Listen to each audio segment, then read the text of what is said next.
நிலக்கோட்டை கோட்டூர் ஊராட்சியில் நடைபெற்ற உங்களுடன் ஸ்டாலின் சிறப்பு முகாம். திண்டுக்கல் மாவட்டம் நிலக்கோட்டை தாலுகா கோட்டூர் ஊராட்சியில் வட்டார வளர்ச்சி அலுவலர் குமரவேல் தலைமையில் உங்களுடன் ஸ்டாலின் சிறப்பு முகாம் நடைபெற்றது. துணை வட்டார வளர்ச்சி அலுவலர் ஹேமலதா முன்னிலை வகித்தார்.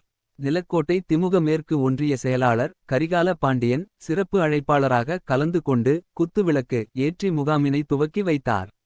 இந்த சிறப்பு முகாமில் ஊரக வளர்ச்சித்துறை, வருவாய்த்துறை, காவல்துறை, மருத்துவத்துறை, ஆதிதிராவிடர் நலத்துறை, சமூக நல பாதுகாப்பு துறை, வேளாண்மை துறை, தொழிலாளர் நல மேம்பாட்டுத் துறை உள்ளிட்ட ஏராளமான துறை அதிகாரிகளும் அலுவலர்களும் கலந்து கொண்டு பொதுமக்களிடம் மனுக்களை பெற்றுக் கொண்டனர். கோட்டூர் ஊராட்சியை சுற்றியுள்ள ஏராளமான பொதுமக்கள் ஆர்வத்துடன் கலந்து கொண்டு ஆதார் கார்டு, ரேஷன் கார்டு, வருமானச் சான்றிதழ், ஜாதி சான்றிதழ், பட்டா மாறுதல், தாட்கோ கடன் உதவி உள்ளிட்டவைகளுக்கு மனு அளித்தனர்.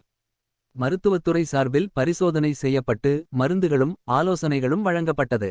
மேலும் பெறப்பட்ட மனுக்கள் மீது 45 நாட்களுக்குள் தீர்வு கிடைக்கும் என அதிகாரிகள் உறுதியளித்தனர். கோட்டூர் ஊராட்சி மன்ற செயலர் பாண்டியராஜன் தலைமையிலான குழுவினர் உங்களுடன் ஸ்டாலின் முகாம் ஏற்பாடுகளை சிறப்பாக செய்திருந்தனர்.